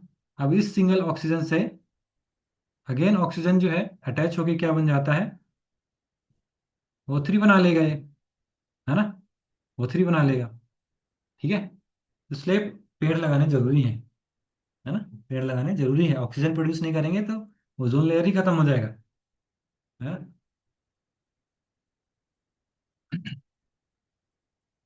बट कौन बताए लोगों को। ठीक, तो इसको डिटेल में आगे पढ़ेंगे। अब ये ओजोन जो है यूवी रेस को एब्जॉर्ब कर लेते हैं, और जो हार्मफुल यूवी रे वो नीचे नहीं आ पाता सरफेस में, ठीक है, और हमारी लाइफ बच जाती है इससे। It is the seat of most of photochemical reaction in the air. तो फोटोकेमिकल रिएक्शन स्ट्रेटोस्फेयर में होता है, ये चीज याद रखना। नेक्स्ट है इसमें कि temperature increases with in increase, ये मैं बता चुका हूँ, अबाउट 50 किलोमीटर।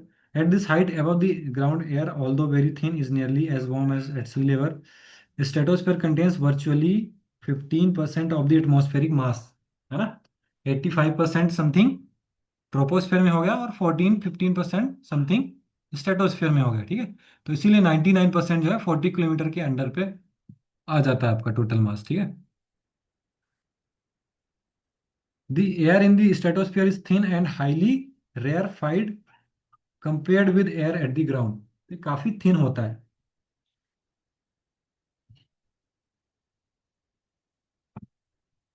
अब देखो, भले लो डेंसिटी है, लेकिन यूवी रेस को एब्जॉर्ब करने के लिए जो है ऑक्सीजन स्प्लिट होके O3 बना लिया है ना।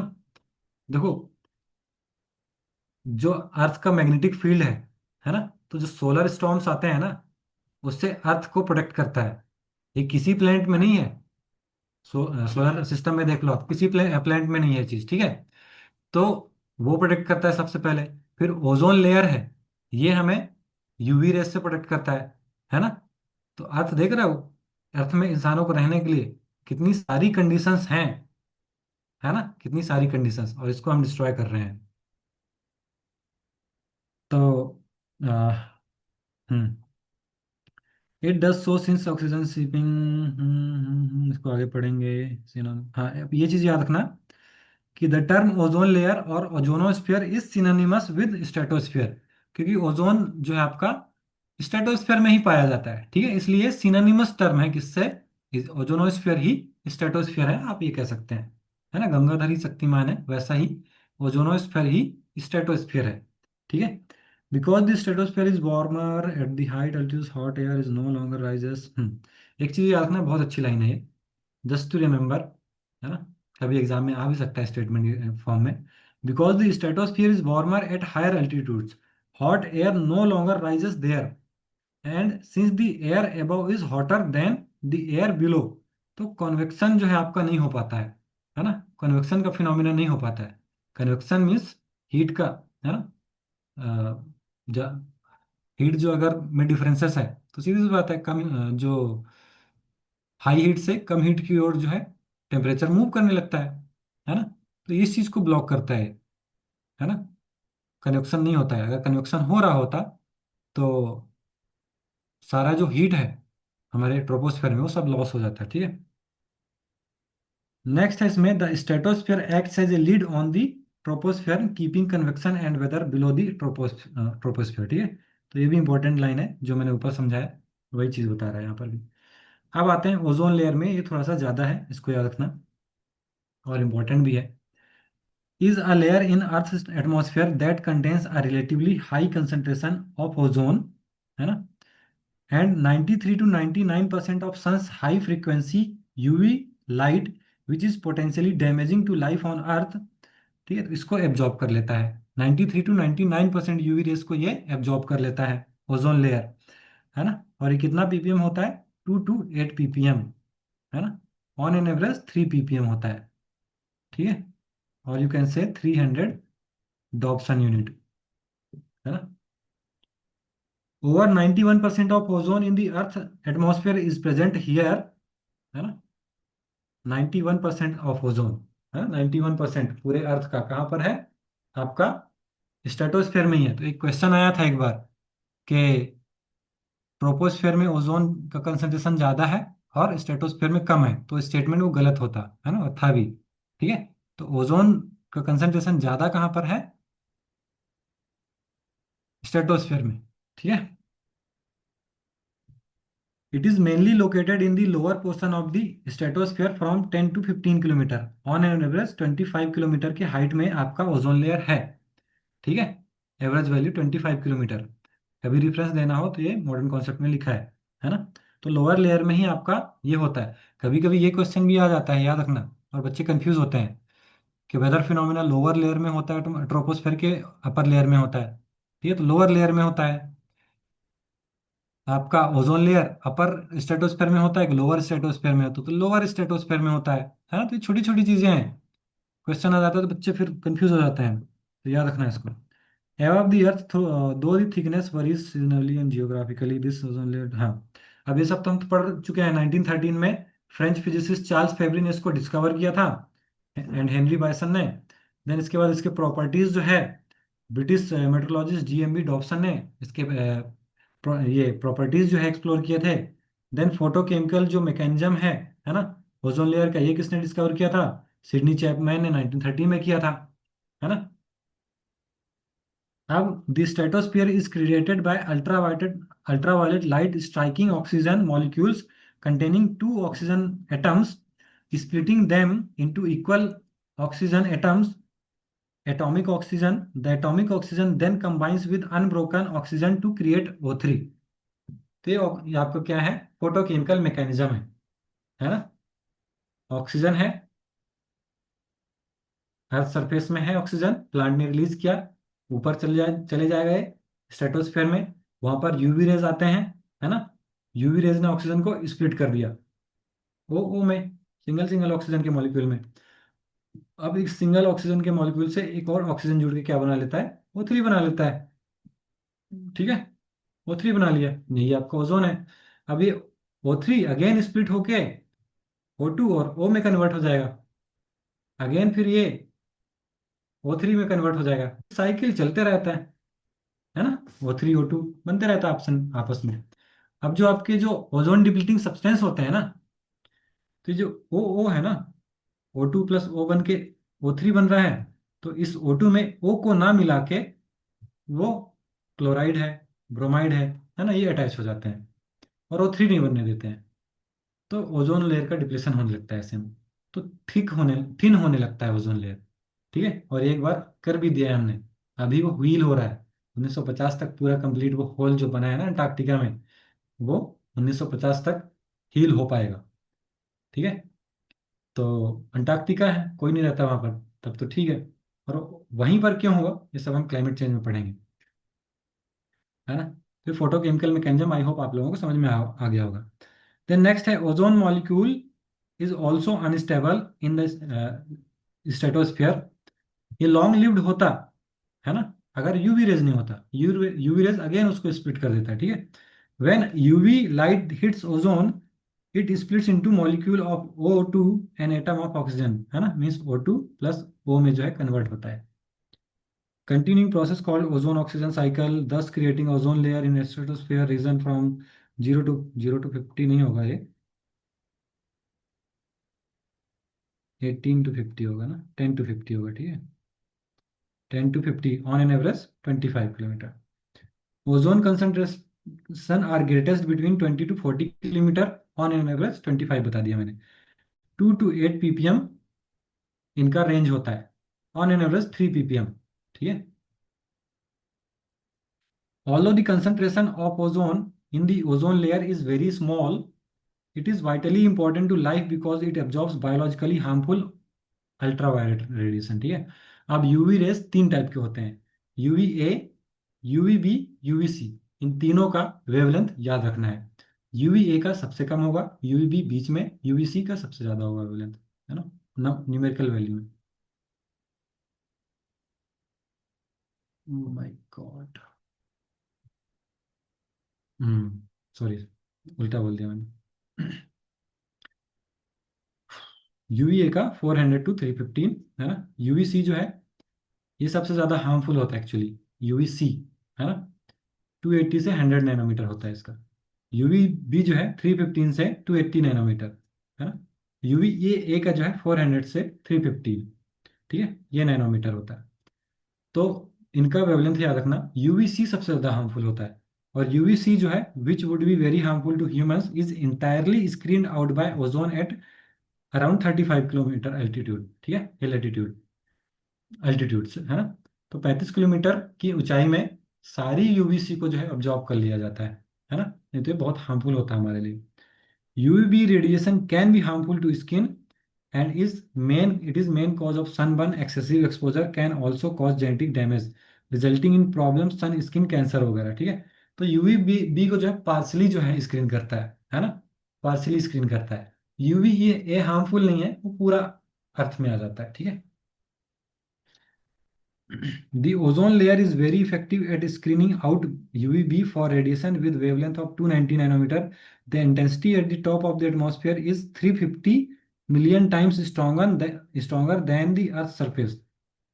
तो इस चीज को याद रखना, 350 मिलियन टाइम स्ट्रॉन्गर होता है इंटेंसिटी यूवी रेज का, है ना, अपर एटमॉस्फेयर में, देन आपका अर्थ एटमॉस्फेयर, अर्थ का सरफेस, ठीक है। Nevertheless, some UVB reaches the surface. Most of the UVA reaches the Earth's surface, and this radiation is significantly less harmful, although it can cause genetic damage. Then आते हैं third में, mesosphere में, ठीक है। तो meso से याद रखना मिटियोर, मीजो से मिटियोर। तो जो आपके मिटियोर है ना, क्षुद्र ग्रह बोलते हैं शायद, है ना हिंदी में। किसी को पता है क्या हिंदी में क्षुद्र ग्रह ही बोलते हैं क्या मिटियोर को?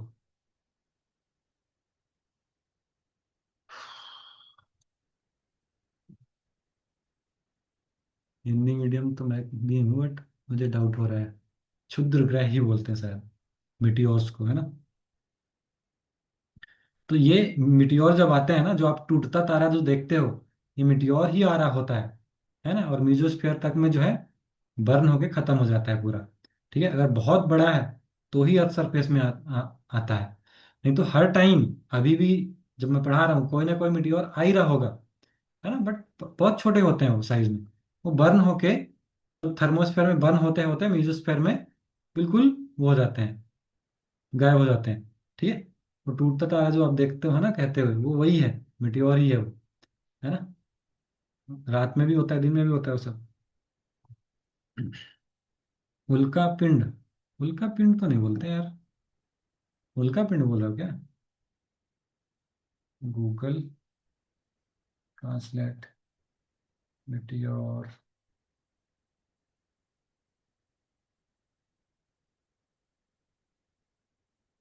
उल्का पिंड, टूटता तारा। हम्म चित्र, हाँ हाँ, उल्का पिंड है उल्का। ठीक है। तो उल्का पिंड हो गया, है ना, हिंदी में थोड़ा कठिन है याद करना। मीजो से मिटियोर याद रख लेना, ठीक है। It lies above the stratosphere, more specific stratopause. The mesosphere is the coldest layer, है ना। क्यों है? क्योंकि लो एयर डेंसिटी है। The stratosphere and mesosphere are separated by a narrow transitional layer stratopause.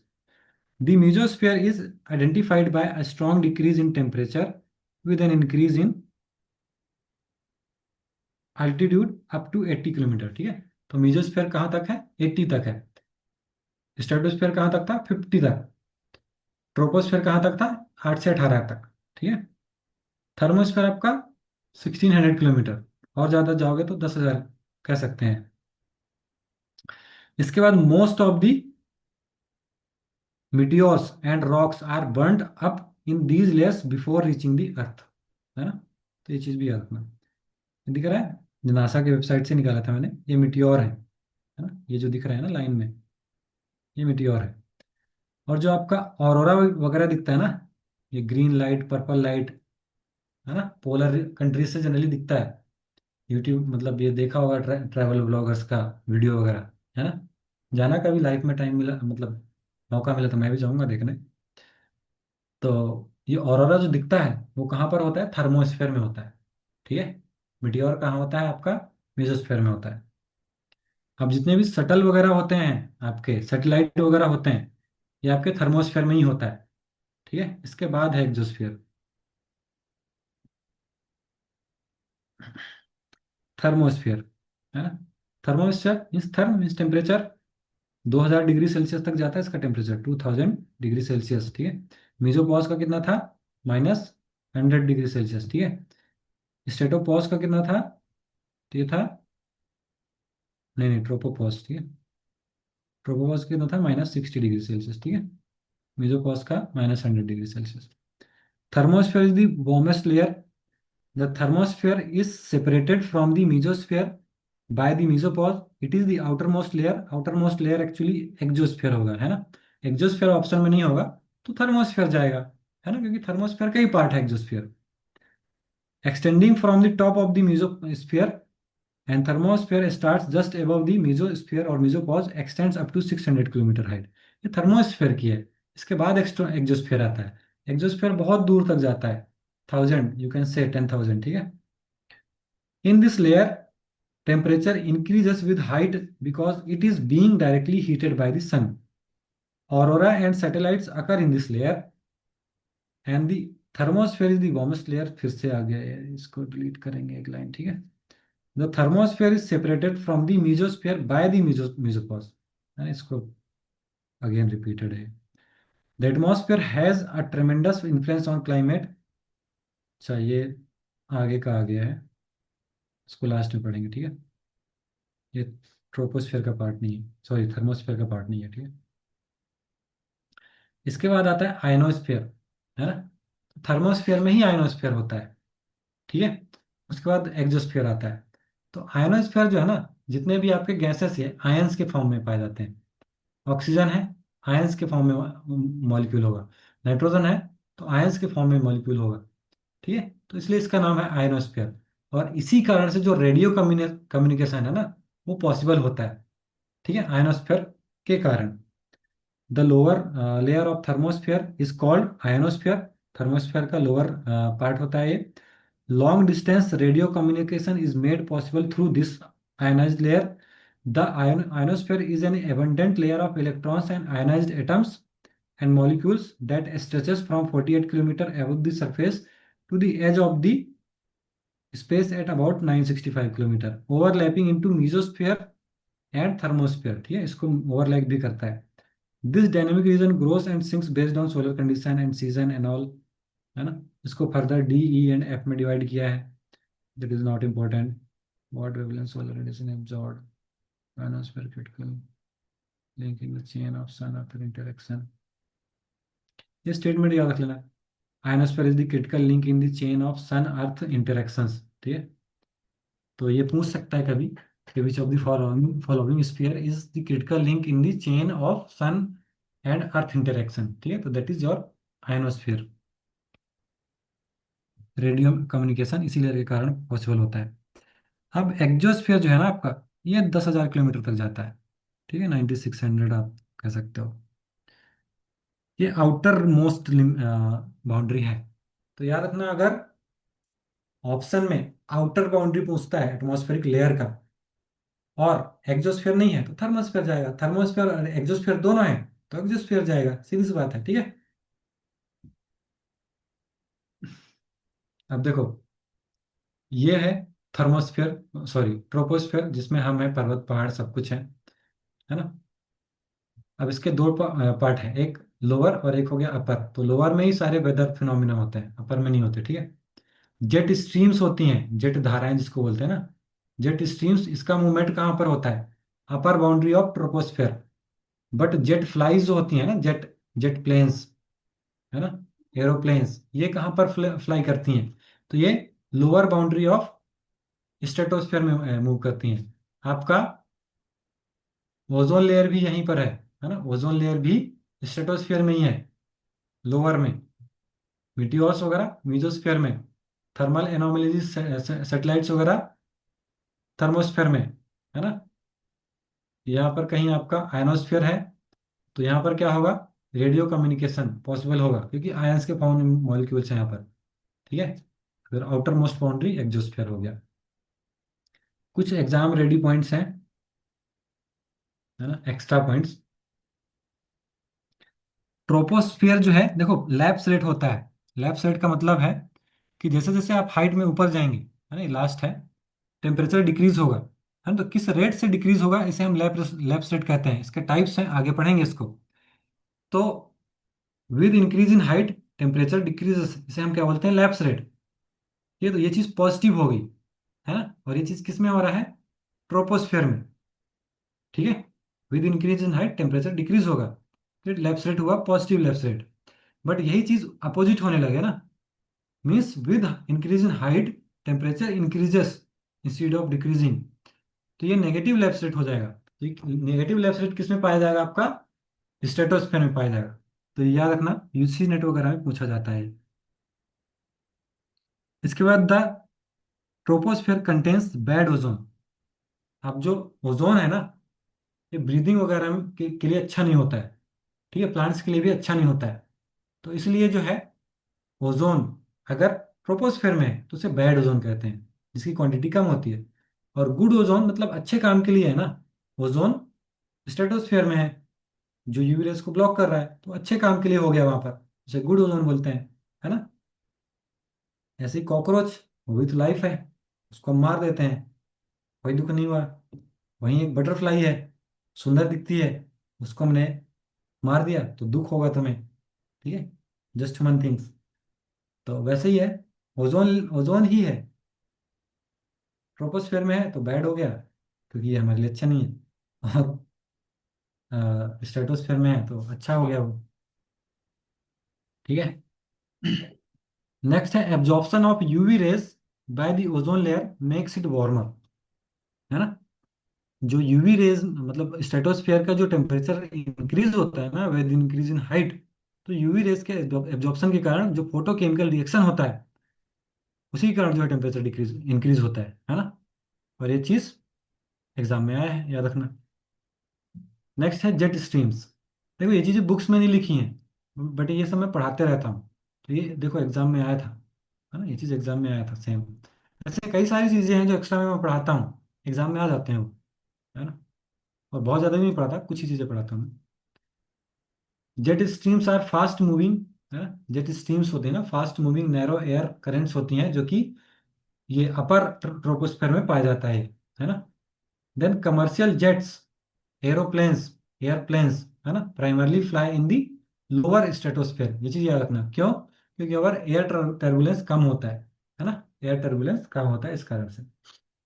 इसके बाद डॉप्सन यूनिट जो है ना, it is the most common unit for measuring ozone concentration, है ना। ओजोन कंसंट्रेशन को मेजर करने के लिए मोस्ट कॉमन यूनिट कौन सा है, डॉप्सन यूनिट। जीएमबी डॉप्सन पढ़ा था हमने, है ना। ठीक है, प्रॉपर्टीज बताया था जिन्होंने ओजोन का। ठीक है, तो उन्हीं के नाम पे ये डॉप्सन यूनिट। ठीक है। अब ये डॉप्सन यूनिट होता क्या है, मतलब कैसा होता है। तो one Dobson unit is the number of molecules of ozone that would be required to create a layer of pure ozone of 0.01 millimetre thick at temperature of 0 degree Celsius and at pressure of 1 atmospheric pressure. ठीक है, तो one Dobson क्या बता रहा है आपका, कि number of molecules ozone का, है ना, कितना लगेगा अगर हमें 1/100 और यू कैन से 0.01 थिक लेयर बनाना हो, है ना, ओजोन का।